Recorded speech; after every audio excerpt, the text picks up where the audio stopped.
కాబట్టి ఈ 8,000 మంది ఆ మయసభని తీసుకొచ్చి ధర్మరాజు గారు ఉన్నటువంటి ఆ రాజధాని నగరంలో ఇంద్రప్రస్థంలో దింపారు. చూశాడు ధర్మరాజు గారు, చాలా బాగుంది అనలేదు. ఆయన వెంటనే ఆ ధౌమ్యుడు మొదలైనటువంటి పురోహితుల్ని పిలిచి సుముహూర్త నిర్ణయం చేశాడు. ఏడుస్తాడు దుర్యోధనుడు, చాలు చాలు చాలు బాబోయ్, ఇంకా పెట్టకండి అన్న మాటలే తప్ప అర్ధాకలితో లేచినవాడు లేడు. ఇంటి ఇల్లాలంటే ఎలా ఉండాలో చెప్పుకుని ఏడిచాడు దుర్యోధనుడు. ద్రౌపదీదేవి బ్రాహ్మణులందరికీ కూడా పరమ గౌరవంతో వడ్డిస్తూనే ఉంది అని చెప్పుకున్నాడు ధృతరాష్ట్రుడితోటి. ఏం చెప్పమంటావు నాన్న, వాళ్ళ వైభవం అని ఏడిచాడు. అది ఒక ఇంటి గృహప్రవేశం చేయడం అంటే, ఒక సభామందిరాన్ని ప్రారంభం చేయడం అంటే ఈ జాతి నేర్చుకున్న విద్య. అది దేవతల యొక్క గౌరవాన్ని కాపాడటం, వాళ్ళ అనుగ్రహాన్ని ప్రోధి చేసుకోవడం. అంతేగాని ఓ రంగుగుడ్డ ముక్క తెచ్చి అడ్డంగా పెట్టి జేబు దొంగలా కత్తిరించుకుంటూ వెళ్ళడం ఈ జాతి లక్షణం కాదు. నేను మన్నింపబడను కాక. కాబట్టి వీరుడు ధర్మజుండు 10,000 విప్రుల గొప్ప పాయసాహారము భక్తి పెట్టి మరి అందరకు చెరువేయునేసి విస్తార యశుండు ధేనువుల ధర్మవిధిన్ మణిముద్రికాద్యలంకారదుకూల పుష్పఫలగంధయుతంబుగా నిచ్చిలీలతో. ఆయన సభామంటపంలోకి గృహప్రవేశం చేశాట. ఎలా గృహప్రవేశం చేశాడంటే 10,000 మంది బ్రాహ్మణుల్ని తీసుకొచ్చాట. ఎందుకు బ్రాహ్మణుడికి అంత గౌరవం అంటే, బ్రాహ్మణుడి ఊపిరంతా కూడా వేదం చదవడానికి వ్యయమైపోతుంది. బ్రాహ్మణుని యొక్క ఊపిరంతా శాస్త్రాధ్యయనమునందు వ్యయమైపోతుంది. బ్రాహ్మణుని ఊపిరంతా శాస్త్ర ప్రబోధంలో వ్యయమైపోతుంది. బ్రాహ్మణుడి ఆరోగ్యం అంతా శాస్త్ర ప్రబోధంలో కరిగిపోతుంది. శరీరం శిథిలమైపోతుంది. అదే బ్రాహ్మణ జన్మకు సార్థకత. తప్ప శరీరాన్ని రక్షించుకునే ప్రయత్నం చేసుకోమని కాదు. అంటే నా ఉద్దేశ్యం, ఆ గృహస్థాశ్రమంలో ఉండి కూడా నలిగిపోమ్మని నేను ప్రతిపాదన చేస్తున్నానని మీరు అనుకోకూడదు. కానీ శరీరాన్ని దాచుకుందామని బ్రాహ్మణుడు బ్రతకవద్దు అని శాస్త్రవాక్కు. 10 మందికి ధర్మాన్ని చెప్పడానికి తాను శాస్త్రం చదువుకోవాలి, 10 మందికి శాస్త్రాన్ని చెప్పుకోవాలి. చెప్పుకోవడంలో ఊపిరి వ్యయమైపోవాలి. ఆ వ్యయమైపోయి ఆయువు క్షీణించి వెళ్ళిపోయినా అతను సార్థక్యమును పొందినవాడే. అందుకే అటువంటి బ్రాహ్మణుల్ని 10,000 మందిని తీసుకొచ్చి పాయసం పెట్టాడు. ఈ మాట బాగా మీరు పట్టుకోవాలి. పాయసాన్నం వండినప్పుడు పాలు కలుస్తాయి, ధర్మమునకు లోపం రాదు. పాలు కలిసిన పదార్థం, పాలతో ఉన్న పదార్థం తీసుకోవచ్చు. పాలు నెయ్యి వేసినటువంటి ఉడికించినటువంటి ఆ పాయసాన్నం పరమేశ్వరుడికి నివేదన చేసి బ్రాహ్మణులకు పెడితే 10,000 మంది తృప్తిగా పాయసాన్నాన్ని స్వీకరించారు. పాయసాన్నం తిని మరి అందరకు చెరువేయునేసి విస్తారయశుండు ధేనువుల ధర్మవిధితో నేనిస్తున్నానని అహంకారంతో కాదు, ధర్మవిధిన్, ఎవరికి ఏది ఇస్తే ఎవరికి ఎలా ఉపయుక్తం అవుతుందో అలా ఇస్తున్నాడు. ఒక్కొక్క బ్రాహ్మణుడికి 1000 గోవులు ఇచ్చాడు. ఎందుకని? వాళ్ళు గోసేవ చెయ్యాలి, గోవుని పూజించాలి, ఆ ఆవు పాలతో అభిషేకం చెయ్యాలి, ఆ ఆవు నేతితో అభిషేకం చెయ్యాలి, ఆ ఆవు నేతిని తాను తిని స్వరాన్ని నిలబెట్టుకోవాలి. అందుకని ఒక్కొక్కరికి 1000 చప్పున గోవులనిచ్చాడు. ఇచ్చి మణిముద్రికాద్యలంకార దుకూల పుష్ప ఫల గంధయుతంబుగనిచ్చి నీలతో చక్కగా బ్రాహ్మణుల్ని కూర్చోబెట్టి వాళ్ళ మెడలో సువాసనాభరితములైనటువంటి తేజోవంతములైనటువంటి పుష్పహారములను వేసి వారికి ఫలములనిచ్చి వారికి తేలికైనటువంటి వస్త్రములను ఇచ్చాట. ఎందుకు తేలికైన వస్త్రం ఇవ్వడం? తేలికైన వస్త్రం ఇవ్వడం అంటే ఖరీదు తక్కువ వస్త్రం అని కాదు దాని ఉద్దేశ్యం. తేలికైన వస్త్రము అన్న మాటకు అర్థం ఏంటంటే, సన్నని బట్ట అంటే బాగా నేయబడినటువంటి బట్ట. చక్కటి వస్త్రాల్ని తీసుకొచ్చి ఆ బ్రాహ్మణులకిచ్చి మణులతో కూడినటువంటి హారములను వాళ్ళకి అలంకారములుగా సమర్పించి వాళ్ళకి చందనాన్ని అలదాట్.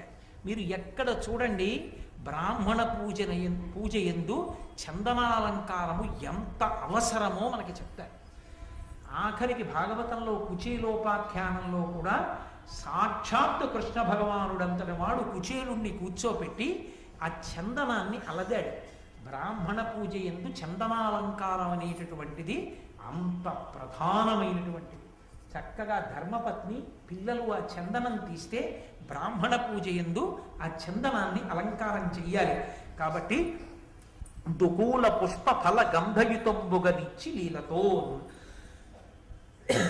వీటన్నిటినీ బ్రాహ్మణులకిచ్చి ధౌమ్యుడు మొదలైనటువంటి బ్రాహ్మణులందరి చేత ఆశీస్సులు అందుకుని ఎక్కడ ఏ దుశ్శకునములు కూడా గోచరించకుండా మిన్నుముట్టినటువంటి మంగళవాయిద్యముల నడుమ ధర్మరాజు గారు తన యొక్క సోదరులతో కలిసి సభామంటపంలోకి గృహప్రవేశం చేశాడు. ఎంతో సంతోషంగా సభామంటప ప్రవేశం జరిగింది.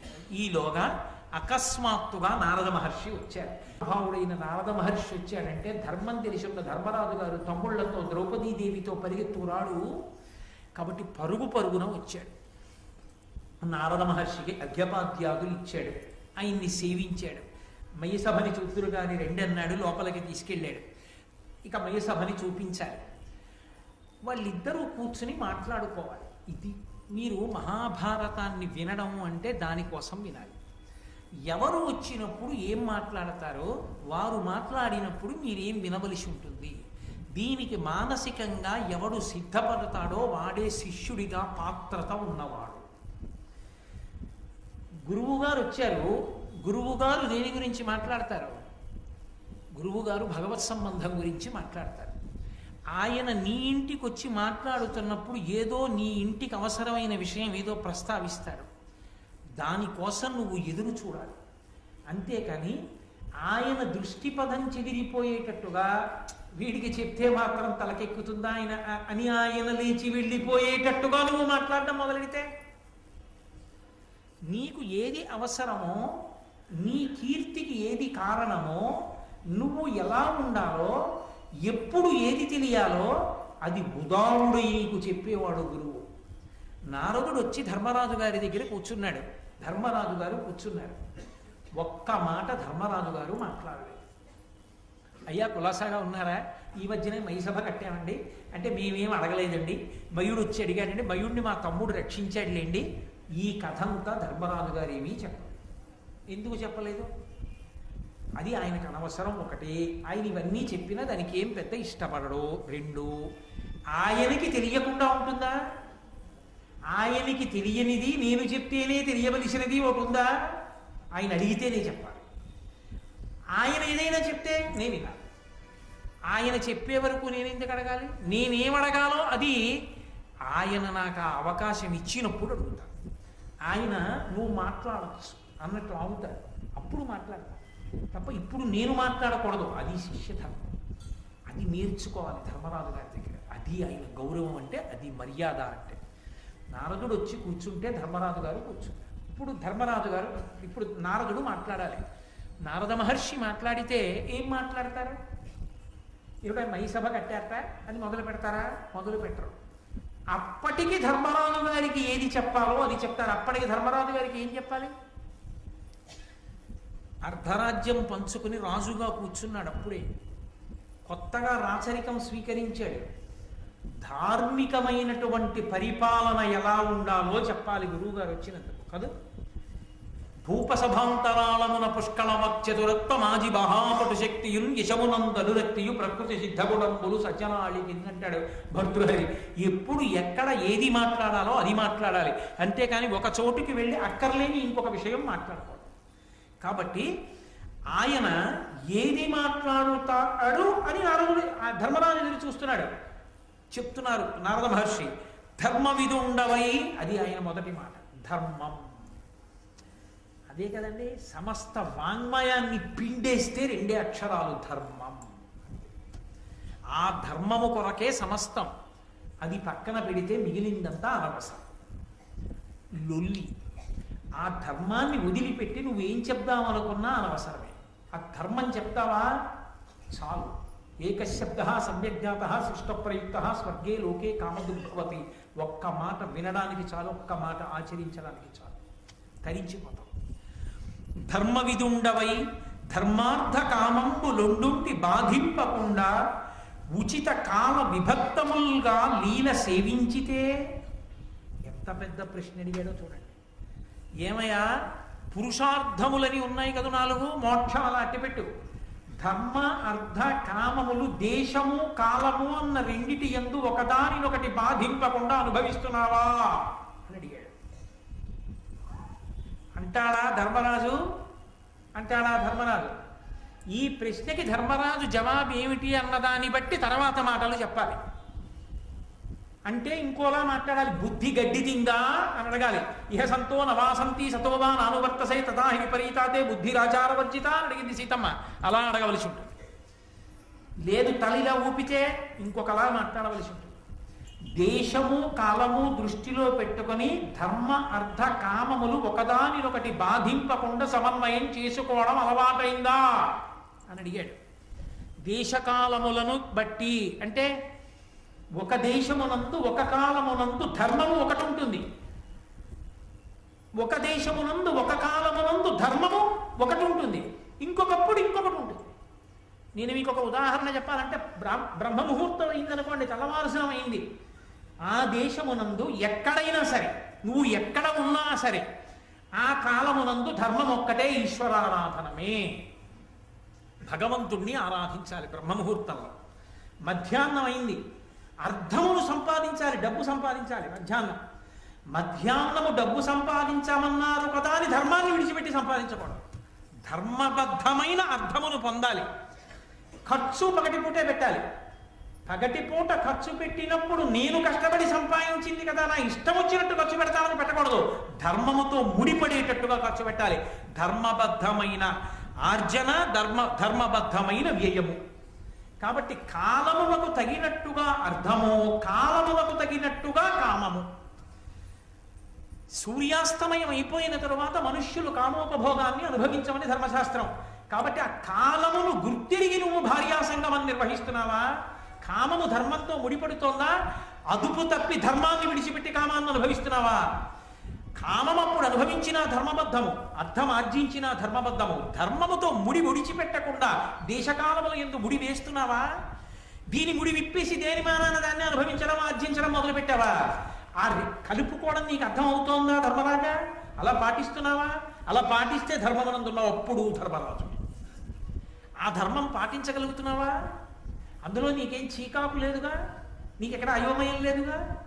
ఉందనుకోండి, నిస్సందేహంగా అడగాలి, గురువుగారు ఇక్కడే పెద్ద చిక్కొచ్చింది, ఇక్కడ ఎలా సమన్వయం చేయమంటారు అర్థాన్ని ధర్మాన్ని అడగాలి అన్నాడు ధర్మరాజు. అంటే దేశమునందు కాలమునందు ధర్మ అర్థ కామములను ఒకదానితో ఒకటి ఎలా ముడివేసి అనుభవించాలో అలాగే అనుభవిస్తున్నాను. అదే మోక్షమునకు హేతు. నువ్వు నీ దగ్గర ఉంచుకునేటటువంటి ఉద్యోగుల విషయంలో గుణము సమర్థత ప్రధానంగా ఉత్తమమైనటువంటి వారిని, మధ్యములైన వారిని, అధములైన వారిని నిర్ణయం చేసుకుంటున్నావా? గుణము సమర్థత ప్రధానమై ఉండాలి. ఎవడు అత్యంత గుణవంతుడో, ఎవడు అత్యంత సమర్థుడో వాడిని ఉత్తమమైన పదవిలో పెట్టాలి. ఎవడు అంత సమర్థత లేనివాడో వాడు మధ్యమమైనటువంటి పదవిలో ఉండాలి. ఎవడు అంత సమర్థత లేనివాడో వాడు అసమర్థమైనటువంటి పదవిలో ఉండాలి. పైవాడు లాగితే వీడు వెళ్ళగలిగితే చాలు, పరిగెత్తితే చాలు. ఇంజన్ పరిగెడితే పరిగెత్తడం భోగికి వస్తే చాలు, ప్రతి భోగి ఇంజన్ అక్కర్లేదు. కాబట్టి ఒక్క ఉత్తముడు ఇంజన్ ఒక్కటి ఉంటే చాలు, రైలు అంతా తిరుపతి వెళ్ళిపో. అన్నీ భోగిలే అయితేనే ప్రమాదం, కాకినాడలోనే ఉంటుంది కదా. కాబట్టి ఎక్కడ ఏది ఉంచాలో ముందు నీకు తెలిసేలా ఉంచుతున్నావా? వాళ్ళని అలా ఉంచి వాళ్ళని ఆయా పదవులలో ఉంచి పరిపాలన చేస్తున్నావా? అది నీకు వచ్చిందా? అసలు ముందు నీకు ఈ లక్షణం వచ్చిందా ధర్మరాజా? రాజ్య పరిపాలన అలా చేస్తున్నావా అని తమ తమ కనియడు తరిజీతము గానక నవయు భటుల దౌర్గత్య విషాదము లేలిన వానికి అవశ్యము ఎగ్గునరించు అతడు శక్రుండైనను. ఏమయ్యా, నీ దగ్గర ఉద్యోగంలో చేరినవాడు అవసరమైతే యుద్ధంలో తన ప్రాణాలని వదిలేస్తాడు ప్రభువు కోసం. సైనికులు ఉంటారు, ప్రభుత్వం పక్షాన, దేశం పక్షాన యుద్ధం చేసి ప్రాణాలు విడిచిపెట్టేస్తారు. ఇక్కడే ఈ పోలీస్ క్వార్టర్స్లోనే ఉన్నటువంటి ఎంతో మంది రక్షక భటులు తమ శరీరాన్ని విడిచిపెట్టేసిన వాళ్ళు ఉన్నారు సమాజ రక్షణ కోసం. అలా విడిచిపెట్టేసినప్పుడు వాడు చనిపోయాడని ఉదాసీనుడవై ఊరుకుంటున్నావా? నిన్ను నమ్ముకుని నువ్వు మార్చ్ అంటే పరిగెత్తుకెళ్ళి తుపాకీ గుండ్లకు పడిపోయిన వాడి భార్యాబిడ్డల్ని చూడడం నా కర్తవ్యమని వాళ్ళ భార్యాబిడ్డలు ఏడవకుండా వాళ్ళకి కావలసిన సంబారాల్ని జీతాల్ని అందిస్తున్నావా? వాడు అంత కష్టపడి ఉద్యోగం చేస్తే అన్నం తినడానికి లేకుండా వాడికి వేల పట్టున జీతం ఇవ్వకుండా ఏడిపిస్తున్నావా? అలా చెయ్యకు సుమా, చాలా తప్పు. జీతం ఇవ్వకుండా మార్చడం పరమ ప్రమాదకరము సుమా. ప్రభువు మీద విరక్తి కలుగుతుంది, విప్లవ బుద్ధి కలుగుతుంది. నీ మీద ఎవరికి విశ్వాసం ఉండదు. ఎవరికి ఎప్పుడు జీతం ఇవ్వాలో అప్పుడు అందరికీ జీతం ఇస్తున్నావా? యుద్ధంలో మరణించిన వారి కుటుంబాలు దరిద్రంలో ఉండిపోకుండా వాళ్ళ కళ్ళ నీళ్లు తుడిచి వాళ్ళు సంతోషంగా ఉండేటట్టు, ఆయన పడిపోయినా మా కుటుంబాల్ని ప్రభుత్వం ఆదరిస్తోందని 10 మంది సంతోషించేటట్టుగా మార్గదర్శకంగా ఉండేటట్టుగా నువ్వు నిలబెట్టగలుగుతున్నావా? అలా నీ దగ్గర పనిచేసే ఉద్యోగుల యొక్క యోగక్షేమములను నువ్వు చూడగలుగుతున్నావా? హీనులకు కర్షకులకును భూనత ధాన్యంబు బీజములు వణిజులకు మానుగ శతైక వృద్ధి అనూనముగా రుణములిత్యయుత్తమ బుద్ధి. దరిద్రులైనటువంటి వాళ్ళు, బలహీనులైనటువంటి రైతులు ఉంటారయా దేశంలో. ఆ రైతుకి భూ కమతం ఉంటుంది, నాగలుంటుంది, ఎద్దులు ఉంటాయి, కానీ అతనికి మళ్ళీ తెచ్చి అక్కడ పంట పండించడానికి వేయవలసినటువంటి ధాన్యపు గింజలు కూడా విత్తనాలుగా దొరకవు. ఎందుకంటే ఉన్న కమతమా చిన్నది, ఆ కమతం మీద వచ్చిన గింజల తన భోజనానికి సరిపోతున్నాయి. మళ్ళీ తొలకరి పడే వేటికి విత్తనాలు వేద్దామంటే కాసిని గింజలు దాచుకోవడానికి కూడా సమర్థుడు కాడు. అందరూ డబ్బెట్టే కొనాలనకుండా ఈ గింజలు వేస్తే తప్ప వాడు బ్రతకలేడు. కాబట్టి అటువంటి వాళ్ళెవరో నువ్వు కనిపెట్టి వాళ్ళకి ఉచితంగా విత్తనాలు ఇస్తున్నావా? విత్తనాలు ఒక్కటి ఉచితంగా ఇవ్వి. తినడానికి కావలసిన పంట వాడు తెచ్చుకుంటాడు. వాడికి పెట్టడం నువ్వు అలవాటు చేయకు. వాడికి విత్తనాలు కష్టపడడాన్ని మాత్రం పక్కకి తీసేయకు. వాడు కష్టపడి వాడిని బతకడు. వాడికి కష్టపడడానికి ఎక్కడ ఏది ప్రాథమికంగా తక్కువ అది నువ్వు అందించు. అలా విత్తనాలు ఇస్తున్నావా? ఆ రోజుల్లో మాట్లాడేటండి మహానుభావుడు నారదుడు. రాజ్య పరిపాలన అంటే సంఘ సంక్షేమము అంటే, సంక్షేమ ప్రభుత్వము అంటే ఎలా ఉండాలో, ఎటువంటి నియామకాలు ఉండాలో, ప్రభువు ఎంత సమర్థుడై ఉండాలో నారద మహర్షి ఆ రోజున ధర్మరాజు గారికి చెప్పాడు. విన్నాడు ధర్మరాజు. కాబట్టి వర్తకులు ఉంటారు, వారికి 100కి 1 రూపాయి వడ్డీకే అప్పులు ఇస్తున్నావా అని అడిగాడు. ఎవరికి ఇవ్వాలట 100కి 1 రూపాయి వడ్డీకి? వర్తకులకు ఇవ్వమన్నారు. ఎందుకని? ఊరు తదస్య ద్వైస్య. పైన శరీరం ఎంత బలిష్టమైనదైనా అయి ఉండొచ్చు, కింద కాళ్ళు ఎంత అందంగానైనా ఉండొచ్చు. తొడలు తోటకూర కాడల్లా ఉన్నాయనుకోండి, ఏం నిలబడతాడు? తొడలు బలంగా ఉండాలి. తొడలు బలంగా ఉంటే ఈ కింద వాటి మీద ఈ పైదాన్ని నిలబెట్టి గమనం ఉంటుంది, కదులుతుంది. వర్తక వాణిజ్య రూపంగా ప్రజలకు కావలసినవి ప్రజలకు అందించి ముడి సరుకులను కొని వాటిని కావలసినటువంటి వినిమయాత్మకమైన వస్తువులుగా ఉత్పాదన ప్రక్రియ యందు సిద్ధహస్తుడై వ్యాపారం చేయగలిగినటువంటి జన్మతః అటువంటి నైపుణ్యమును పొందినటువంటి వాడు వర్తకుడు. వర్తకుడిని నిలబెడితే కదూ సమాజం వృద్ధిలోకి వస్తుంది, 10 మందికి ఉద్యోగాలు దొరుకుతాయి. అందుకని అటువంటి వారిని వృద్ధిలోకి తేవడానికి 100కి 1 రూపాయి వడ్డీకి అప్పులు ఇస్తున్నావా? అది ఆనాటి మార్గదర్శనం. సమాజ పరిపుష్టిని కాంక్షించి మాట్లాడారు. కాబట్టి అలా ఇస్తున్నావా అప్పు? పంగుల, మూకాంధుల, వికలాంగులను, అబాంధవుల దయం బ్రోతే భయార్తుం గడిది శత్రునైనను సంగర రంగమునగాత శరణంబనినం. ఓయ్ ధర్మరాజా, కొంతమందికి ఏదో కొంత ఇచ్చి వాళ్ళు బ్రతకాలని నువ్వు కోరుకోకూడదు. కష్టం చేసి వాళ్ళు అసలు కష్టం చెయ్యడం అన్న మాటకి ఇహ పనికిరారు. ఎందుకని? సమాజంలో వాళ్ళు మోసపోవడానికి, కష్టపడడానికి పనికిరాని రీతికి దగ్గరగా ఉన్న వాళ్ళు విధి చేత అలా నిర్ణయింపబడ్డారు వాళ్ళు. అందుచేత నువ్వు దయతో చూడాలి వాళ్ళని. ఎవరు? పంగుల, కుంటి వాళ్ళు ఉంటారు, 2 కాళ్ళు లేనివాడు. వాడు ఏమి చేయగలడు? వాడు ఏమి చెయ్యలేడు. వాడు ఏమీ చెయ్యలేడు అని నువ్వు అనకూడదు. వాడు కూడా సంతోషంగా ఉండేటట్టు నువ్వే చూడాలి. ఎందుకని? ఒక కుటుంబంలో తండ్రికి కాళ్ళు లేని కొడుకున్నా తను బతికున్నన్నాళ్ళు ఆ తండ్రి చూస్తాడు. కానీ ఆ తండ్రికి బెంగ మిగిలిపోకూడదు, నా తర్వాత వీడి బతుకేమిటి, వీడు నాకన్నా ముందే వెళ్ళిపోతే బాగుండని ఏడవకూడదు తండ్రి. నా ప్రభుత్వం ఉంది, నా ప్రభు ఉన్నాడని నమ్మి బ్రతకగలగాలి. అలా నువ్వు వాళ్ళని ఆదరిస్తున్నావా తండ్రిలా? ఆ దయ నీ ఎందుందా? ఆ పరిపాలనా నిర్వహణ ఎందున్న కరుకుతనం సంక్షేమ కోణంలో చూసేటప్పటికీ ఆర్ద్రమై మెత్తపడిపోతుందా నీ మనసు? అలా చూడగలుగుతున్నావా ధర్మరాజా? మూకాంధుల, మూగివాళ్ళు ఉంటారు, నోట మాట లేని వాళ్ళు. పాపం వాళ్ళ జేబులో ఎత్తుకుపోయినా వాడి మెడలోని లాగేసినా వాడు అరవలేదు. వాడికి తీసుకొచ్చి ఎన్నో పెట్టడం కాదు, వాడు తిని సంతోషంగా ఉండేటట్టు నువ్వు శ్రద్ధ తీసుకోవాలి. కాబట్టి మూక అంధుల, కళ్ళు లేని వాళ్ళు ఉంటారు, ఎంతటి ప్రమాదానికైనా లోనైపోతారు, ఎంత తేలిగ్గానైనా మోసపోతారు. అటువంటి వాళ్ళని నువ్వు కంటికి రెప్పవై కాపాడాలి సుమా ప్రభువు. అలా కాపాడుతున్నావా? వికలాంగులను, శరీరమునకు ప్రధానమైన అంగముల యందు వైక్లభ్యం ఉన్న వాళ్ళు ఉంటారు, అటువంటి వికలాంగులను, అబాంధవుల, నా అన్న వాళ్ళు లేని వాళ్ళు ఉంటారు, ఎవ్వరూ లేరు ఒక్కొక్కడికి. అబాంధవుల, అనాథ అన్న శబ్దం వాడలేదు. ఇక్కడ వచ్చింది సంస్కృతిలో తేడా. అబాంధవులు ఉంటారేమో, అనాథలు లేరు సమాజం. ఎందుకో తెలుసా? అనాథ అన్నవాడు ఒకడు ఉంటే పరమేశ్వరుడు అన్నవాడు ఉండడం అవసరం. ఆయన అనాథనాథ సర్వజ్ఞ, అనాథలకు నాథుడు వాడు. వాడు ఉండగా ఎవడు అనాథ ఈ ప్రపంచంలో? ఎవ్వడూ అనాథ కాడు, అందరికీ వాడు ఉన్నాడు. వాడు ఉన్నప్పుడు అందరూ సనాథులు, ఎవ్వరూ అనాథ కారు. అనాథ అన్న మాటే లేదు.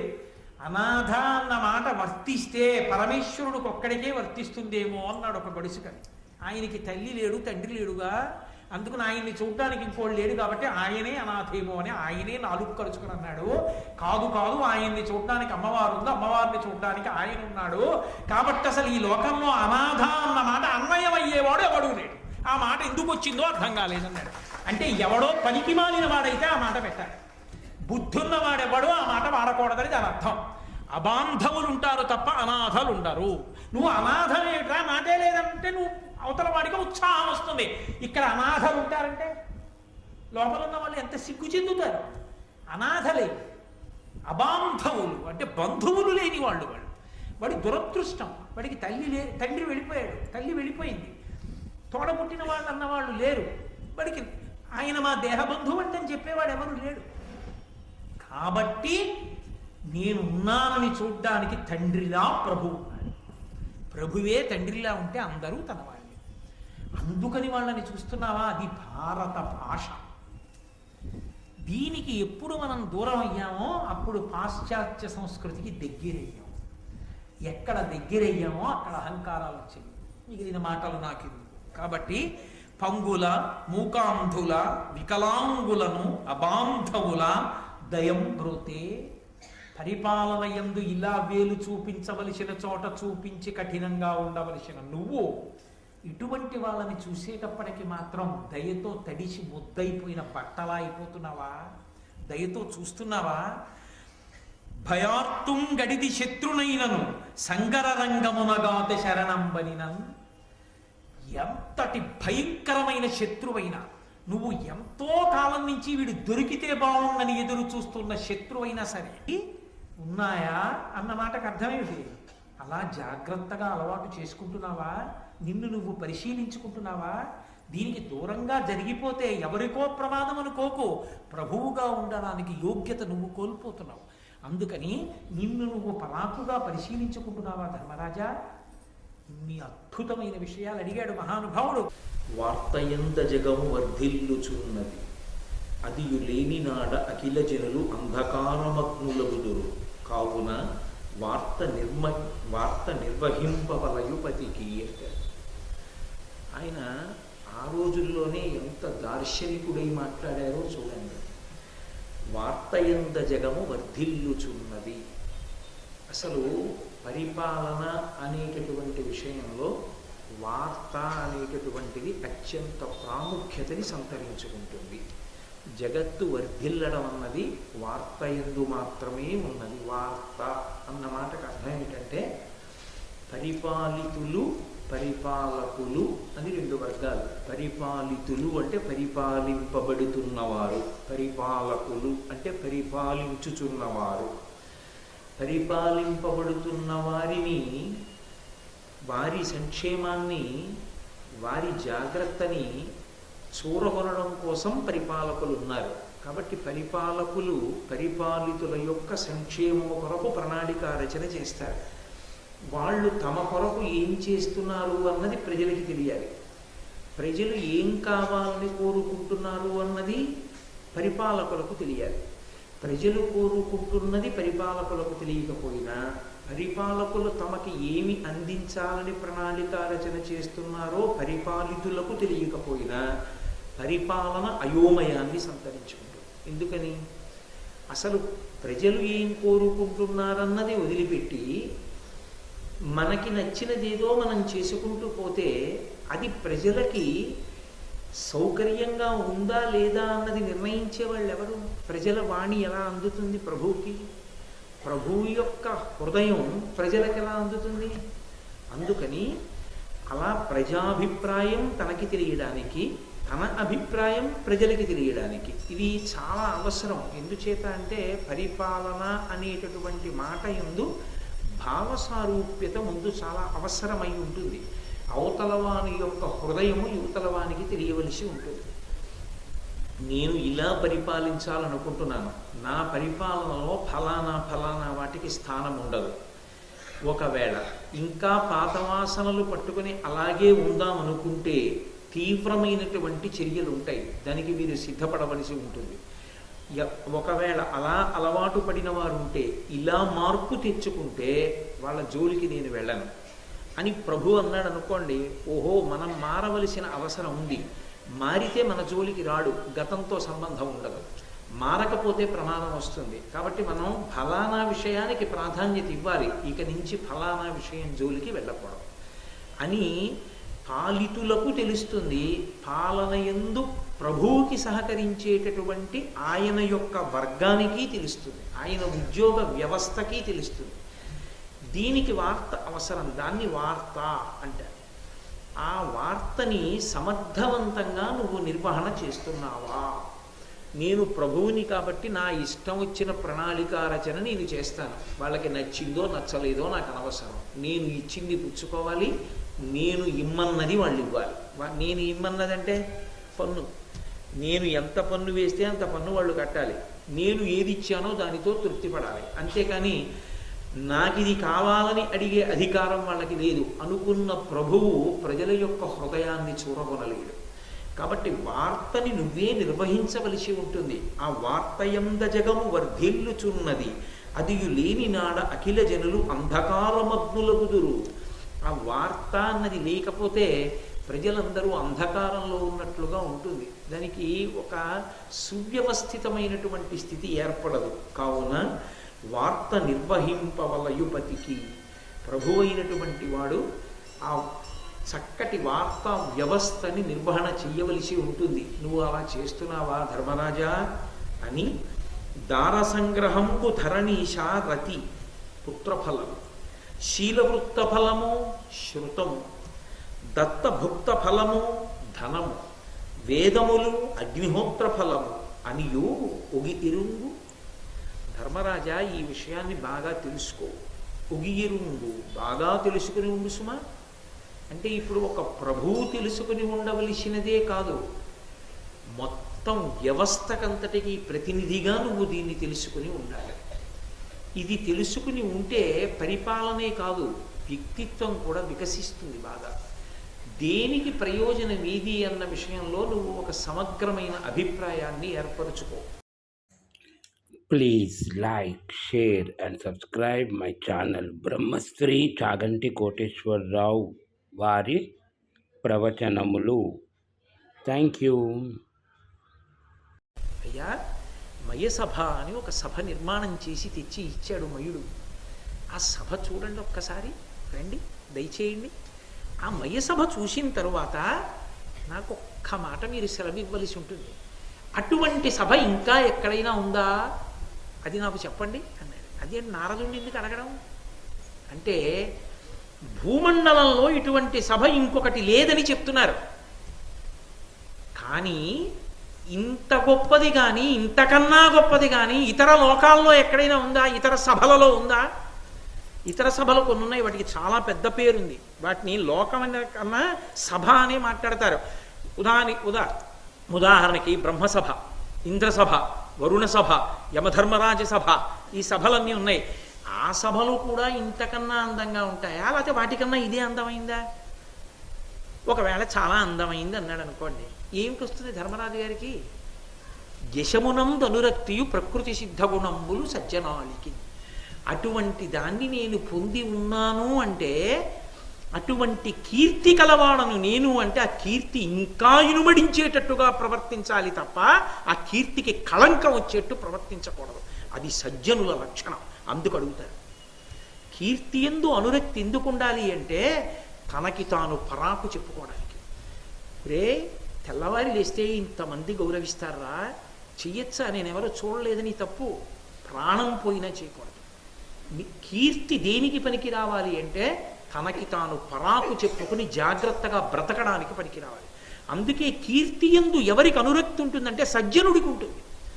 అందుకే సజ్జనుడైనటువంటి వాడికి కీర్తి యందు అనురక్తి ఎందుకు ఉంటుంది అంటే, ఇంకా ఇంకా తను వృద్ధిలోకి రావాలని. అంతేకాని ఎవరో 10 మంది వచ్చి చాలా గొప్పవాడి అన్నారని ఎంత కీర్తివంతున్నో నా జీవితాన్ని ఆదర్శంగా తీసుకోండి అని చెప్పుకోడు.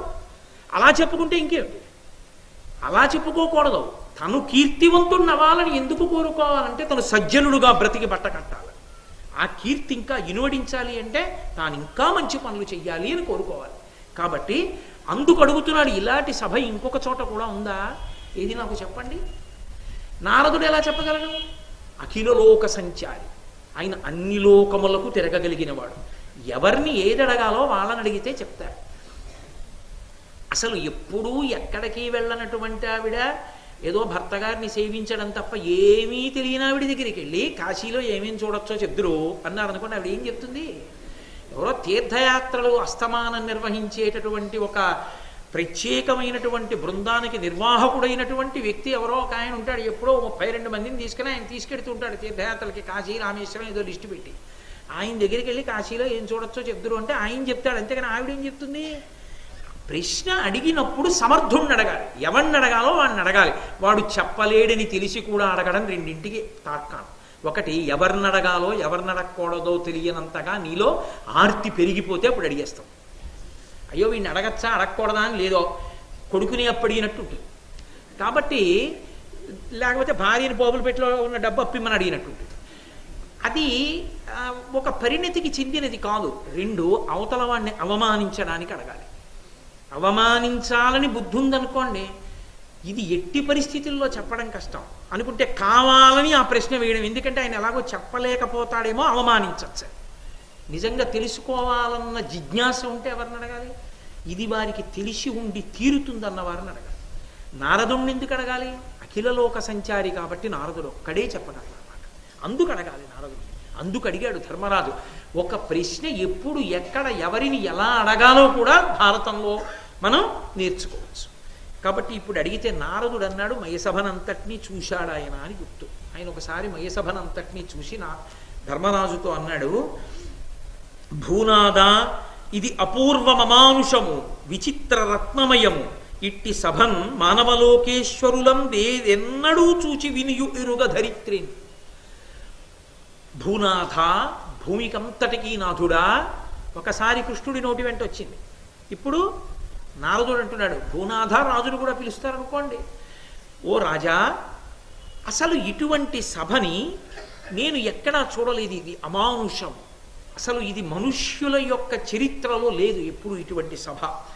విచిత్ర రత్నమయము, చిత్ర విచిత్రములైనటువంటి రత్నముల యొక్క పుదిగింపు చేత ప్రకాశిస్తోంది. ఇట్టి సభన్ మానవలోకేశ్వరులందేనెన్నడూ చూచి వినియు ఎరుగ ధరిత్రి. ఈ భూమండలంలో ఏ రాజు దగ్గర నేను ఇటువంటి సభ చూడలేదు. కాబట్టి ఒకటి తేలిపోయింది, ఈ భూమండలంలో ఇతపూర్వం ఏ రాజు దగ్గర ఇటువంటి సభ లేదు.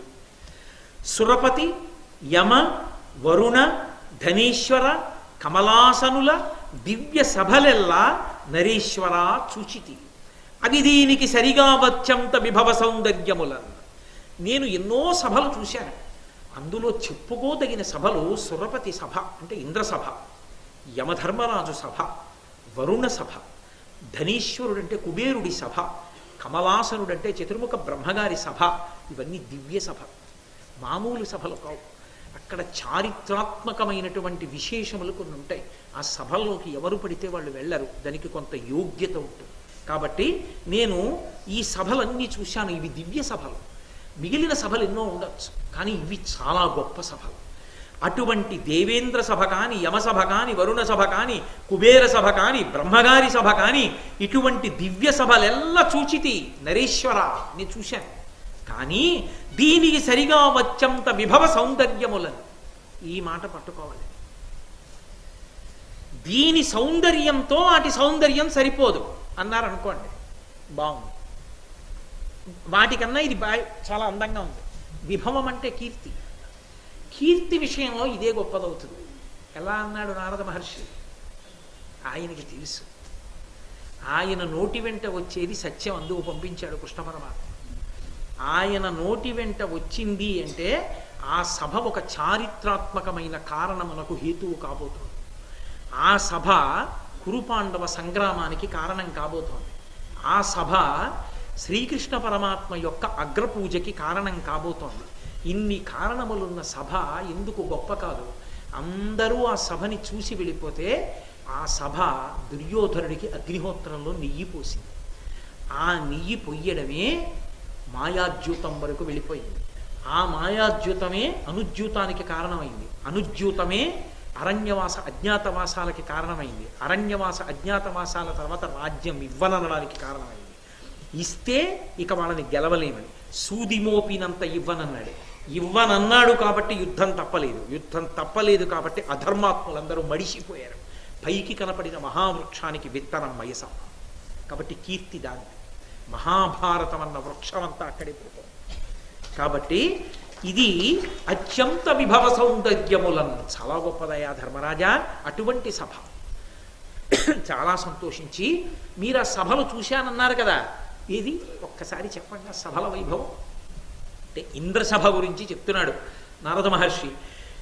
శతమకు సభ శుభరత్నాంచిత కాంచన రచితము అతి విచిత్రము లోకత్రితయాఖిల లక్ష్మీ సంశ్రితము. అది అమలవియదాని పొగడ శేషునకైనన్. ఆ ఇంద్రుని సభ శతమఖు సభ. 100 యజ్ఞములు చేసినటువంటి వాడు ఇంద్రుడవుతాడు. 100 యజ్ఞములు చేసిన వాడు ఇంద్రుడై కూర్చునేటటువంటి సభ కనుక దానికి ఇంద్రసభ అని పేరు వచ్చింది. అటువంటి సభలో శుభరత్నాంచిత కాంచన రచితము అతి విచిత్రము. మేలిమి బంగారంతో గొప్ప గొప్ప రత్నములతో తాపడం చేయబడి ఉంటుంది ఆ సభ. లోకత్రితయాఖిల లక్ష్మీ సంశ్రితము. 3 లోకములలో ఉండేటటువంటి సమస్త లక్ష్మీ వైభవమంతా ఆ సభలో ప్రకాశిస్తుంటుంది. అంత గొప్పది. అలవియదాని పొగడ శేషునకైనన్. అటువంటి సభని పొగడాలంటే 1000 తలలున్న ఆదిశేషుడికైనా సాధ్యమయ్యా. అంత గొప్పది ఇంద్రసభ. ఆ ఇంద్రసభలోకి ఎంత గొప్పదంటే దాంట్లోకి వచ్చి ఇంద్రుడు కూర్చునుండగా సభ అందంగా ఎందుకుంటుంది అంటే, అతుల విభూతితో మణిమయాభరణాద్యుతులొప్పగా శతకృతుడు శచీసమేతుడయి కాంచన చారు విమాన మాలికాగత దివిజోత్తముల్ కొలువగా కొలువుండు పరస్పరౌంగనాయుత విలసత్ కటాక్ష కుసుమార్చిత సుందర వక్త్ర చంద్రుడై. అక్కడ చిత్ర విచిత్రమైనటువంటి వస్త్రములను కట్టుకుని అనేకమైనటువంటి రత్నాభరణములను దాల్చినటువంటి వాడే శచీదేవితో కలిసి సింహాసనం మీద దేవేంద్రుడు కూర్చుని ఉంటాడు. శతక్రతుడు శచీసమేతుడై కాంచనచార విమాన మాలికాగత దివిజోత్తముల్ కొలువగా. ఎన్నో లోకాల నుంచి దివ్యమైనటువంటి విమానాలలో ఇంద్రసభకి రావడానికి అధికారం కలిగినటువంటి వారు వస్తుంటారు విమానాల మీద. ఆ విమానాలు దిగుతుంటాయి, ఆ దివ్య విమానాలు. అవి దిగి వస్తూ ఉంటారు. ఎందరో మహితాత్ములు వస్తారు. అటువంటి వాళ్ళందరూ వచ్చి నమస్కరించి సేవిస్తుంటే కొలువుండు, కూర్చుని కొలువు తీర్చి ఉంటాడు. వరాప్సరోంగనాయత విలసత్కటాక్ష కుసుమర్చిత సుందర వక్త్రచంద్రుడై, అప్సరోగణములు నాట్యం చేస్తూ ఆ అప్సరసలు తమ కడగంటి చూపులతో దేవేంద్రుడి వంక చూస్తూ ఉంటారు. అవి ఎలా ఉంటాయంటే ఆ అప్సరసల యొక్క కడగంటి చూపులు పువ్వుల వలె ఉంటాయి. ఆ పువ్వులు ఇంద్రుడి పాదముల మీద వేశారా అన్నట్టుగా ఉంటాయి. ఇంత గొప్పగా ఉంటుంది. కొలువుండా అన్నాడు కదా, ఇంద్రుడు కూర్చుని ఉండగా సభికులు ఉంటారు. ఎవరుంటారు ఆ సభలో? ఎవరు కూర్చోవచ్చు ఆ సభలో? కూర్చోడానికి అధికారం ఎవరిది అంటే, వదలక ఏలినవాని ప్రస్తవమున పోరిలో ఈల్గిన వీరభటులు, తమ కుల ధర్మముల్ తప్పక సలిపిన గృహ మేధులును, జగన్మహిత కీర్తి పరగిన ధన్యులు, పరహితవ్రతులైన పురుషులు, రుగ్జరా మరణ శోక భయ బుభుక్షార్తి పిపాసావ్యపేతులై కొలుతురు సురరాజు నొలసి అర్ధధర్మ కామములు, సదక్షిణ క్రతువులు, శ్రీ విలాసములు, విశేష యజ్ఞ వాహ మంత్ర తతులు వచ్చి సేవింతురు మూర్తిమంతులగుచు ముదముతోడా. ఆ ఇంద్రసభలోకి ప్రవేశించడానికి అర్హత ఉంది. ఎవరు వెళ్ళి కూర్చుంటారో తెలుసా? అందులో వదలక ఏలినవాని ప్రస్తవమున పోరిలో ఈల్గిన వీరభటులు. మనకి వీడున్నాడు కదా అని నమ్ముకుని యుద్ధానికి ఎడతాడు ఒక్కొక్కడు, వాడి మీద ఆధారపడి.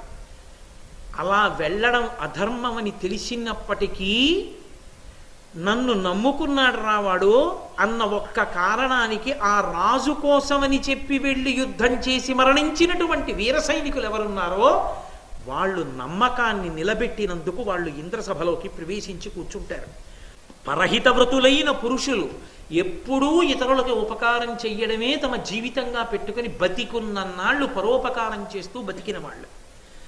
రుగ్జరా మరణ శోక భయ బుభుక్షార్తి పిపాసావ్యపేతులై, అటువంటి వాళ్ళందరూ కూడా రోగము కానీ, ముసలితనం కానీ, మరణం కానీ, ఆకలి కానీ, దాహం కానీ ఏమీ లేకుండా కొలుతురు సురరాజు నొలసి వాళ్ళందరూ కూడా దేవరాజు అయినటువంటి ఇంద్రుణ్ణి సేవిస్తూ ఆ ఇంద్రసభలో ఉంటారు. అర్ధధర్మ కామములు, ప్రపంచంలో మనం పురుషార్థములుగా చెప్పబడేటటువంటి ధర్మము, అర్థము, కామము, మోక్షం వదిలిపెట్టండి. ధర్మము, అర్థము, కామము పురుష స్వరూపాన్ని పొందుతాయి. పొంది ఇంద్రసభలో ఇంద్రుణ్ణి సేవిస్తూ ఉంటాయి. ధర్మము చేత, అర్థము చేత, కామము చేత సేవింపబడుతూ ఉంటాడు ఆయన. సదక్షిణ క్రతువులు, దక్షిణ బ్రాహ్మణులకు ఇచ్చి సంతోషపెట్టి చేయించినటువంటి యజ్ఞయాగాదులు పురుష రూపాన్ని ధరించి ఇంద్రుడిని సేవిస్తుంటాయి. అంటే ఎక్కడైనా ఒక చోట బ్రాహ్మణుల్ని నిమంత్రణం చేసి చాలా అద్భుతంగా యాగాన్ని చేసి అక్కడ వాళ్ళకి భూరి సంభావన ఇచ్చి యజ్ఞం చేస్తే ఆ యజ్ఞము ఒక పురుష రూపాన్ని పొందుతుంది. పొంది ఆ పురుష రూపాన్ని పొందిన యజ్ఞం ఇంద్రసభకి వెళ్ళి ఇంద్రుణ్ణి సేవిస్తూ ఉంటుంది. దాని చేత ఇంద్రుడు సర్వకాలముల యందు వర్షం కురిపించి ఆ ప్రాంతాన్ని సస్యశ్యామలం చేస్తాడు. కాబట్టి సదక్షిణ క్రతువులు, శ్రీ విలాసములు, లక్ష్మీదేవి యొక్క విలాసములన్నీ అక్కడే ఉంటాయి. అంటే అంత ఐశ్వర్యప్రదంగా ఉంటుంది. విశేష యజ్ఞ వాహ మంత్ర తతులు, చాలా గొప్ప గొప్ప యజ్ఞాలకి సంబంధించినటువంటి మంత్రముల యొక్క సంకలనం ఏది ఉంటుందో ఆ మంత్ర తతులన్నీ కూడా పురుష రూపాన్ని ధరించి ఇంద్రుణ్ణి సేవిస్తూ ఉంటాయి. వచ్చి సేవింతురు మూర్తిమంతులగుచు ముదముతోడా, సంతోషంతో వీళ్ళందరూ ఇంద్రుణ్ణి సేవిస్తుంటారు. అది ఇంద్రసభ. ఇంద్రుడి సభలో ఎప్పుడూ కూర్చునుండే మహాత్ములైన కొంతమంది పేర్లు చెప్తాను విను ధర్మరాజా. ఎప్పుడు ఉండేవారు ఎవరో తెలుసా? శుక్రాచార్యుల వారు ఉంటారు, బృహస్పతి ఉంటాడు, దేవగురువు, రాక్షస గురువు. ఎవరికి గురువు కాదు, గురువు శాస్త్రమునందు నమ్మకం ఉన్నవాడు. అందుకే శుక్రాచార్యుల వారి దగ్గర చదువు నేర్చుకోమని బృహస్పతి తన కొడుకైన కచుణ్ణి పంపించాడు. కాబట్టి గురువులైనటువంటి బృహస్పతి, శుక్రాచార్యుల వారు ఇంద్రసభలో కూర్చుని ఉంటారు. అగ్ని కూర్చుని ఉంటాడు, చంద్రుడు కూర్చుని ఉంటాడు, అశ్వినీ దేవతలు కూర్చుని ఉంటారు, విశ్వే దేవతలు కూర్చుని ఉంటారు. ధాత, మన్మధుడు, హరిశ్చంద్రుడు ఇంద్రసభలో కూర్చుని ఉంటారు. అలాగే యమసభ. యమసభ అంటే మనం యమలోకాన్ని ఊహ చేయకూడదు. యమలోకం పాపం చేసిన వాళ్ళు బాధలు పడుతూ ఉంటారు. యమసభ అటువంటిది కాదు. యమసభ అంటే ధర్మసభ. ఆయన ఎప్పుడూ ధర్మాధర్మములను గురించి వివేచన చేస్తూ ఉంటాడు. ఎందుకని? వాడు ఈ పరిస్థితుల్లో చేసిన ఈ పనిని ధర్మంగా తీసుకోవచ్చా మాట్లాడుతుంటాడు. ఎవరితో? దాని మీద చెప్పగలిగిన ప్రజ్ఞాశాలులతో కూర్చుంటాడు. ధర్మసభ లోక ధర్మాధర్మ వివేకాస్పదంబు తైజసములు అసద్ధర్మ మణి తతుల దాని నిర్మించను విశ్వకర్మ నిపుణత యొప్పన్. విశ్వకర్మ నిర్మించాడు దాన్ని, శుద్ధమైన బంగారంతో మణులతో కట్టాడు. ఆ సభలో ఎప్పుడూ లోకమునకు సంబంధించినటువంటి ధర్మాధర్మ వివక్ష మీద చర్చలు జరుగుతుంటాయి. అక్కడ పరమకాంతివంతంగా ఉంటుంది. ఎందుకని? అంతటి మహాధర్మాత్ములైన వారందరూ కూర్చుని అక్కడ చర్చ చేస్తూ ఉంటారు. ఆ సభలో కూర్చుని ఉండేవాళ్ళు ఎవరో తెలుసా? యమసభలో అగస్త్య మహర్షి, మతంగ మహర్షి, పితృదేవతలు, యమకింకరులు, కాలచక్రం, యాగాలు, దక్షిణ దిక్కున ఉండేటటువంటి లోకాలకి సంబంధించిన దేవతలు, ఉగ్రంగా తపస్సు చేసినటువంటి వాళ్ళు, కృతవీర్యుడు, జనమేజయుడు, జనక మహారాజు, మీ నాన్నగారైన పాండురాజు. ఇక్కడ ధర్మరాజు గారు ఉలిక్కి పడ్డాడు. ఇందుకు వచ్చాడు, ఇందుకు చెప్పాడు. ఎందుకు ద్రవ్యాన్ని యజ్ఞం చెయ్యాలో అందుకు మాట్లాడాడు నారదుడు. మీ నాన్నగారు యమసభలో కూర్చుని ధర్మాధర్మములు చెప్తున్నాడన్నాడు. హరిశ్చంద్రుడు ఇంద్రసభలో ఉన్నాడు, పాండురాజు యమసభలో ఉన్నాడు. అనుమానం వస్తుందా రాదా? మా నాన్నగారు ఇంద్రసభకి ఎందుకు వెళ్ళలేదు? అనుమానం వస్తుంది కదా. ఇది రావాలి ధర్మరాజు, అది వచ్చి అడగాలి. చెప్తాడా? తను చెప్పడు, ఇది చెప్తాడు. అది కొడుకు అడగాలి. అలా అడగకపోతే కొడుకే కాదు. అది ఇంకెందుకు? నేను చెప్పే కదా, ఏటి సూతకం పట్టడానికి ఏడిచే కొడుకు కొడుక, ఆ కొడుకుని కన్నందుకు వాళ్ళు ఏడవాలి. కాబట్టి ఇది చెప్పాడు. మీ నాన్నగారు అక్కడ ఉన్నారు, బాధలు పడుతూ కాదు సుమండి. ధర్మసభలో ధర్మ నిర్ణయంలో కూర్చుని ఉన్నాడు. వరుణ సభ చెప్పి ఊరుకోలేదు, వరుణ సభ చెప్తున్నాడు. మరి దివ్యమైన సభలు చూశానన్నాడు కదా, అందుకని సభాపరమైంది. ఒక్క మయసభను అడ్డుపెట్టి ఎన్ని సభలు వస్తున్నాయో చూడండి. వరుణ సభ, వరుణ సభలో అందు సుఖాసీనుడైన వరుణేంద్రుని అంబుధుల్ నాల్గును అధిక భక్తి కాళింది, నర్మద, గంగ, గోదావరి, విదిశ, విపాశ, కావేరి, కృష్ణవేణి, సరస్వతి, పెన్న, ఐరావతి అనగ ప్రసిద్ధంబులైన నదులు, సరసీ తటాక నిర్జర దీర్ఘికాదులు, దిక్కులు, అఖిల ధాత్రీధరములు, వసుమతియును దేహవంతములై వచ్చి మకర, కూర్మ, శింశుమార, సింహ, శరభ, సామజాది జలచర స్థలచర తతులతోడ సంతతంబు కొలుచుచుండు. ఆ వరుణ సభలో వరుణుడు ఎంతో సంతోషంగా విలాసంగా సింహాసనం మీద కూర్చుని ఉంటాడు. ఆ సభలో ఆయన్ని సేవించే వాళ్ళు ఎవరో తెలుసా? వరుణుడు అంటే జలాధిదేవత. వరుణుడికి నమస్కారం చేసినా, వరుణ సభ గురించి విన్నా ఏమిటో తెలుసా ప్రయోజనం? పుత్రపౌత్రాభివృద్ధి. భారతం ఉత్తినే రాలేదు, వాటి గురించి విన్నంత మాత్రం చేత అనుగ్రహం కలుగుతుంది. యమధర్మరాజ ప్రసాదాత్ ఆయుష్యాభివర్ధనమశ్నుతే. ఆయన గురించి వింటే, ఆయన సభ గురించి వింటే ఆయుష్ పెరుగుతుంది. వరుణుడి గురించి వింటే సంతానం కలుగుతుంది, సంతానం నిలబడుతుంది, వంశం వృద్ధిలోకి వస్తుంది. ఆ వరుణుడు కూర్చుని ఉండగా 4 సముద్రములు, ఈ భూమండలానికి 4 దిక్కులా ఉన్నటువంటి 4 సముద్రములు కూడా పురుష రూపాన్ని ధరించి వచ్చి ఆయన్ని సేవిస్తుంటాయి. జలాధిదేవత కదూ, అందుకని చాలా భక్తితో వింజామర వేసి సేవిస్తుంటాయి. ఏవి? కాళింది, నర్మద, గంగ, గోదావరి, విదిశ, విపాశ, కావేరి, కృష్ణవేణి, సరస్వతి, పెన్న, ఐరావతి అనగా ప్రసిద్ధంబులైన నదులు. అంటే మిగిలిన నదులు ఉండవా? ఉంటాయి. ఇవే ఎందుకు చెప్పానో తెలుసా? ప్రసిద్ధములు. ఇవి ప్రసిద్ధములు అన్న మాటకు అర్థం ఏంటి? నది పేరు విన్నా, నది పేరు చెప్పిన, నదిని స్మరించిన స్నాన ఫలితం ఇస్తాడు. నేను పొద్దున్న లేచి గోదావరి గోదావరి గోదావరి అన్నాను అనుకోండి, నేను గోదావరి స్నానం చేశానని ఇస్తాడు ఆ రోజు. అందుకే స్నానం చేసే ముందు గంగే చయమునే చైవ గోదావరి సరస్వతి నర్మదే సింధు కావేర్యౌ జలేస్మిన్ సన్నిధిం కురు ఆయాంతు స్నానం ద్రవ్యాన్ని చ సంప్రోక్ష్య అని చల్లుకోవడం. అందున గంగా పరమపావనం, ప్రసిద్ధములైన నదులు, ప్రఖ్యాతి వహించినవి. దేని చేత? స్మరణ మాత్రము చేత స్నాన ఫలితాన్ని ఇస్తాయి, పాపాలని పోగొడతాయి, కోరికల్ని తీరుస్తాయి. అంత శక్తివంతములైనటువంటి ఈ నదులున్నాయే, ఇవి స్త్రీ స్వరూపాన్ని ధరించి వచ్చి చామరం వేస్తూ సేవిస్తూ ఉంటాయి వరుణుణ్ణి. అక్కడ నిలబడి ఉంటాయి వరుణ సభలో.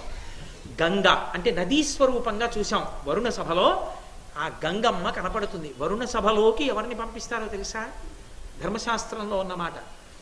ఏదైనా ఒక పవిత్రమైనటువంటి జీవనది ప్రవాహం ఉన్న చోట 10 మంది అందులో స్నానం చేసి చక్కగా సంధ్యావందనం చేసుకోవడానికి అరుగులతో కూడినటువంటి స్నాన ఘట్టాన్ని ఎవరు నిర్మాణం చేస్తారో వాళ్ళని వరుణలోకానికి పంపిస్తారు. శరీరం పడిపోయిన తర్వాత అక్కడ ఉండవని. వాడు చక్కగా నదుల వాళ్ళందరూ సేవిస్తుండగా వరుణ సభలో కూర్చుంటాడు. నేను ఈ మాట చెప్తే మీకు ఎందుకు తెలుస్తుందో, ఒక 15 రోజుల్లో ఒక ఆయన గోదావరి నదిలో అద్భుతమైన స్నానఘట్టాన్ని నిర్మాణం చేస్తున్నాడు. అయిపోతుంది, వెళదాం మనందరం చూడడానికి, అది వేరే విషయం. కాబట్టి ఆ దిక్కులు 8 దిక్కులు కూడా నిజానికి సంధ్యావందనంలో అయితే పైకి కిందకి కూడా నమస్కారం చేసి లోపలకు కూడా నమస్కారం చేస్తాం. ఈ దిక్కులన్నీ కూడా పురుష స్వరూపాన్ని ధరిస్తాయి. అలాగే సరస్సులు, నదులు, తటాకములు, చెరువులు, ఇవి వీటితో పాటుగా భూమి, వీటితో పాటుగా నీటిలో ఉండేటటువంటి జలచరములు ఏవైతే ఉన్నాయో అవి, మకర, కూర్మ, మకరం అంటే మొసలి, కూర్మం అంటే తాబేలు, శింశుమారం అంటే నీటికోతి, సింహము, భూమి మీద తిరిగేటటువంటి సింహం, అలాగే శరభం మృగం అని మీరు ఎప్పుడైనా చూశారో లేదో నాకు తెలియదు. అంటే నేను ఇప్పుడు ఆ మృగాన్ని మృగంగా చూసిన వాడిని కాదనుకోండి. గరుడ పక్షిల రెక్కలతో ఉండి ముందుకి మృగ శరీరంతో ఉంటుంది. అది సింహాన్ని చంపేస్తుంది, సింహాన్ని చంపి తింటుంది. అది శరభం మృగం కన్నా గొప్పది ఇంకా లేదు అని. జలచర స్థలచర తతులతోడ సంతతం బొగులుచు. ఈ భూమి మీద తిరిగేవి, నీటిలో తిరిగేవి, నదులు, సరస్సులు, తటాకములు, చెరువులు, నదులు, సముద్రములు, ఇవన్నీ కూడా వరుణ సభలో వరుణుణ్ణి సేవిస్తూ ఉంటాయి. అక్కడ ఎవరుంటారో తెలుసా? ఎప్పుడు ఆ సభలో వాసుకి, ఐరావతుడు, ప్రహ్లాదుడు, విరోచనుడు, బలిచక్రవర్తి, నరకుడు, నముచి. నముచి ఎవరో తెలుసా? మయసభ నిర్మాణం చేసిన మయుడికి అన్నగాడు నముచి ఆ సభలో ఉంటాడు. కాబట్టి ఆ వరుణ సభ అంత గొప్పది. ఇక కుబేర సభ, ఆ కుబేరుడు యొక్క సభ ఎలా ఉంటుందో చెప్తాను చూడు. ఇన్ని సభలు మనకు ఎందుకు వచ్చాయి? ఒక్క మయసభ కారణం చేత. అందుకు సభాపర్వం అన్నారు వ్యాసుల వారి. ఇన్ని సభలు వినడానికి అవకాశం వచ్చింది. కుబేర సభలో అందు కుబేరుడు పరమానందంబున నుండు ధర్మనందన విలసన్ మందార పారిజాతక నందన మందానిలాభినందితుడగుచును. అక్కడ పరమానందంతో ఉంటాడట కుబేరుడు. ఎందుకని? డబ్బులున్నాయని కాదు, వేరు కారణం ఉంటుంది. డబ్బులున్నాయని సంతోషం కాదు. డబ్బులున్నందుకు ఆనందంగా ఉండాలంటే చాలామంది డబ్బులున్న వాళ్ళు సంతోషంగా ఉండాలి. చాలామంది నిద్రపోకుండా బెంగపెట్టుకునే వాళ్ళు డబ్బులున్న వాళ్ళు. కాబట్టి అన్ని వేళలా డబ్బు సుఖహేతువేం కాదు, సుఖంగా నిద్రపోవడానికి కారణము కాదు అది.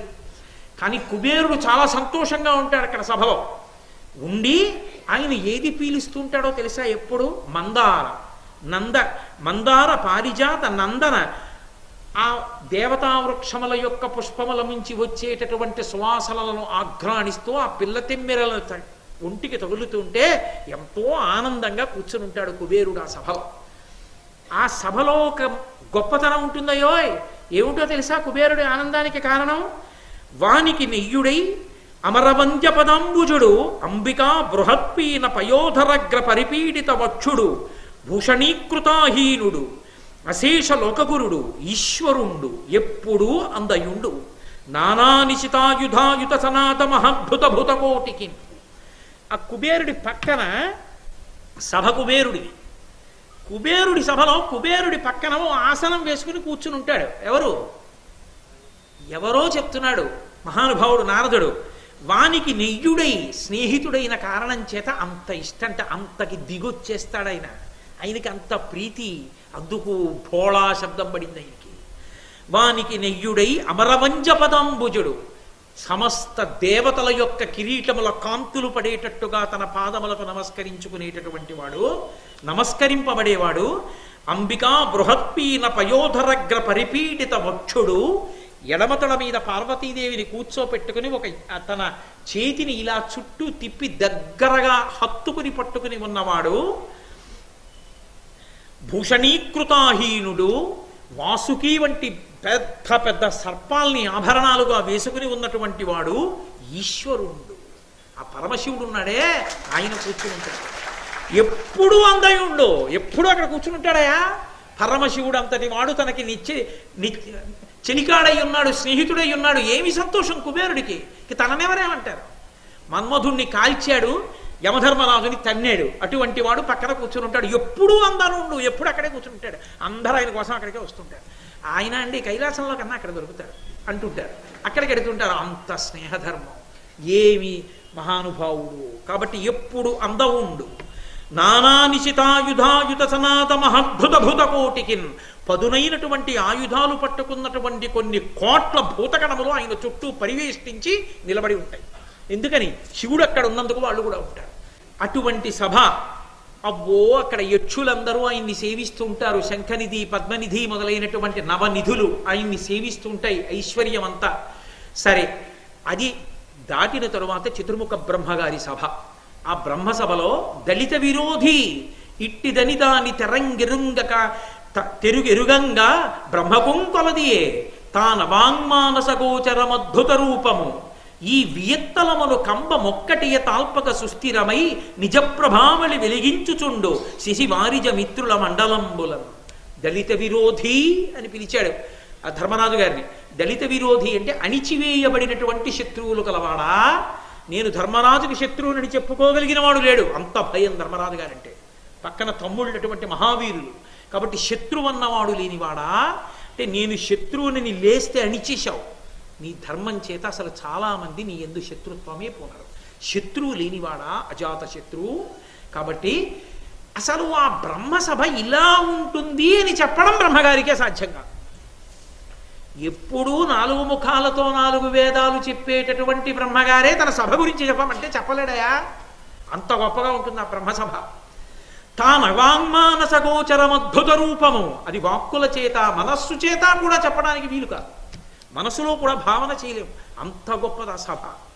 అందులో ఈ వియత్తలమును కంబమొక్కటియ తల్పక సుస్థిరమై నిజ ప్రభావళి వెలిగించుచుండు శిశివారిజమిత్రుల మండలంబులను. ఆకాశం అనేటటువంటి దానికి ఒక స్తంభమై అది సూర్యచంద్ర మండలాల్ని ప్రకాశింపచేస్తుంటుంది. బ్రహ్మగారి సభలో కూర్చోవడం అంటే, అమ్మో ఎటువంటి విశేషాన్ని పొందినవాడైతే కూర్చుంటాడు. అందులో కూర్చుని ఉండేవాళ్ళు ఎవరో తెలుసా? మనువు, అత్రి మహర్షి, మరీచి, సూర్యభగవానుడు, చంద్రభగవానుడు, సమస్త గ్రహాలు, సమస్త నక్షత్ర మండలాలు, దేవగణాలు, వసువులు, రుద్రులు, సిద్ధులు, సాధ్యులు, మహాములు, 4 వేదాలు, పురాణాలు, ఇతిహాసాలు పురుష రూపాన్ని ధరించి కూర్చుంటాయి. అంటే మహాభారతం కూడా పురుష రూపాన్ని ధరించి బ్రహ్మగారి సభలో కూర్చుంది. కాబట్టి అవన్నీ కూడా సేవిస్తుంటాయి. చతుర్ముఖ బ్రహ్మగారిని సేవిస్తుండగా సరస్వతీదేవి వీణానాదం చేస్తుంటే ఆ వీణానాదం వింటూ 4 ముఖాలతో వేదం చెప్తూ సృష్టి కార్యం చేస్తూ మహానుభావుడైనటువంటి చతుర్ముఖ బ్రహ్మగారు లోకాలకన్నిటికీ పెద్దవాడై సృష్టికర్త కాబట్టి గౌరవం ఆయనకి. ఆయన పద్మమునందు కూర్చున్నవాడై సృష్టి చేస్తూ ఉంటాడు. ఆ సభలో ఇంతమంది మహానుభావులు కూర్చుంటారు. అంత గొప్ప సభ.